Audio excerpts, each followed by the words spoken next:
Hola, queridos alumnos de instituciones penitenciarias. Soy Pablo, docente de Esfera Oposiciones. En el siguiente vídeo vamos a hacer una breve introducción a lo que son los principios constitucionales y, por tanto, dentro de lo que es vuestro programa oficial, en el tema 1 hablaremos de los principios generales, su estructura y un poco el contenido de la norma constitucional, que no viene siendo otra cosa que la norma institucional básica de nuestro país, por tanto, la ordenación de la convivencia de las diferentes personas que integramos esta comunidad. Por tanto, vamos a analizar un poco lo que es el contenido de la Constitución. Y a modo introductorio, debemos decir que una Constitución nace precisamente con la intención de organizar y de normativizar aquellas cuestiones principales para la convivencia de los individuos de un país. Por tanto, a nivel macro global, es decir, a nivel global, el ordenamiento jurídico se ha caracterizado por una distinción en dos apartados, es decir, una zona sería la Europa continental, que tendría un tipo de derecho conocido como el derecho continental, y luego por otra parte tenemos lo que es la zona del derecho anglosajón, ¿vale? Lo que también es conocido como el common law, que principalmente afectaría a lo que es la zona de las Islas Británicas, obviamente todo lo que es la zona de la Commonwealth, es decir, la zona de influencia del Imperio Británico, y por otro lado también la zona del continente americano, que aplica también estas mismas normas del derecho. Por tanto, estas formas de entender el derecho son contrapuestas entre sí. Por una parte, el derecho continental, en el que se situaría en este caso el ordenamiento español, vendría influenciado básicamente por los ideales de la Revolución Francesa, por esa división de poderes que además consagra también nuestro texto constitucional. Por tanto, es un poco lo que vamos a analizar. Pues fruto de esa inspiración en otros ordenamientos jurídicos, sabéis que nuestro ordenamiento jurídico se basa en lo que Kelsen definió como una pirámide normativa. En esta pirámide normativa, en la parte superior se situaría la Constitución, que le daría virtualidad y por tanto también le daría validez al resto de normas que compondrían el ordenamiento jurídico, en la medida en que éstas no se opusiesen a la Constitución, a la norma institucional básica de este país. Igualmente también, cuando esto queremos incorporarlo vía tratados internacionales, tenemos que tener en cuenta que ninguna norma que se incorpore desde fuera a lo que es la pirámide normativa puede contradecir a la Constitución. Por tanto, cuando tengamos que aplicar o introducir un tratado internacional en nuestro ordenamiento interno, primero tendremos que reformar la Constitución si este tratado va a contradecir en alguno de los preceptos a la Constitución. Una vez modificada la Constitución, incorporaríamos, por tanto, este tratado. Esto ocurrió, por ejemplo, con el artículo 23 de la Constitución, el cual reconocía solamente el derecho a participar en las elecciones municipales a los españoles. En el momento en que el Tratado de Maastricht, en el año 92, se firmó por parte del Estado español como consecuencia de la entrada a la Unión Europea, hubo que modificar el artículo 23 precisamente para permitir que los ciudadanos comunitarios también pudiesen votar y ser votados en elecciones municipales. Por tanto, primero se modificó el artículo 23 de la Constitución y después se incorporó el tratado. Bien, igualmente tenéis que tener en cuenta, y a modo introductorio, que todas las normas, sean del rango que sean, tienen una estructura común. Tienen libros, tienen títulos, tienen capítulos, tienen secciones y tienen artículos, ¿vale? Como podéis ver aquí, en función de la extensión de la ley, tendremos unos y no otros. En todo caso, artículos como unidad básica de la ley los tendrán todos los textos normativos y luego los demás los tendrán o no, pero en todo caso el artículo sería la norma básica. Igualmente tenéis que saber también que para poder referirnos a una norma, primero hablaremos del tipo de norma que es, el número y año de su tramitación en el Parlamento y fecha de esta publicación. Vale, igualmente toda norma hace después una breve reseña a lo que será su contenido. Igualmente tenemos que tener en cuenta que la Constitución tiene una serie de fechas importantes. Aprobación en Cortes 31 de octubre del 78, referéndum de ratificación por parte del pueblo español el 6 de diciembre de ese mismo año, sanción y aquí también el acto de promulgación por parte de Su Majestad el Rey el 27 de diciembre de ese mismo año y finalmente publicación, que fue en el BOE número 311 del día 29 de diciembre de 1978. Fecha de entrada en vigor, tenéis que tener en cuenta que la Constitución entró en vigor el mismo día que se publicó en el BOE. Igualmente tenemos que tener en cuenta una serie de características, ¿vale?, de esta Constitución. Es una norma escrita, pues de hecho está publicada, que vamos a hacer mención a ello. Es una norma rígida precisamente porque lo que busca es que dure, tenga una vocación de permanencia en el tiempo y por tanto no se modifique con cierta dificultad, es decir, que tenga dificultades a la hora de ser modificada. Es extensa, consta de un total de 169 artículos, pero además, a pesar de ser extensa, tenemos que tener en cuenta también que es una norma incompleta, y es incompleta porque de manera habitual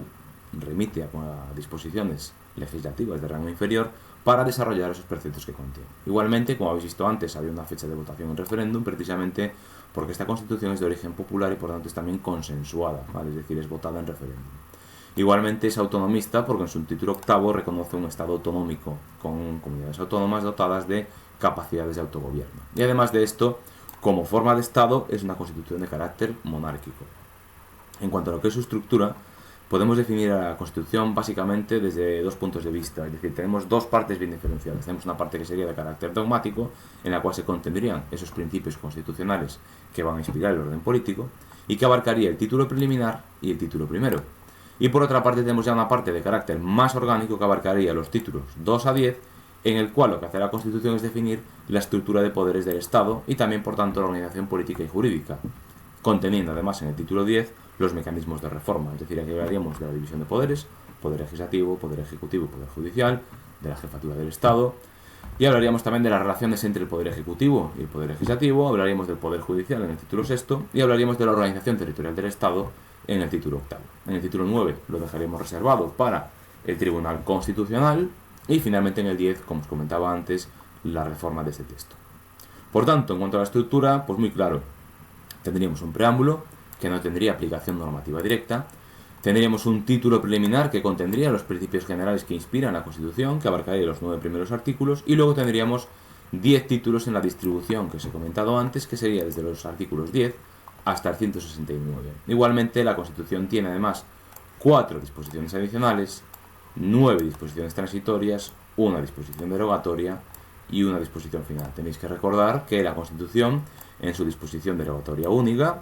declara derogadas todas aquellas normas que se contradigan con esta, ¿vale? Por lo tanto, una disposición que deroga todo lo anterior. También tenéis que tener en cuenta, a título de curiosidad, que el único título que a su vez está subdividido en secciones es el título primero, que habla de los derechos y deberes fundamentales, que tiene 5 capítulos y dentro del capítulo segundo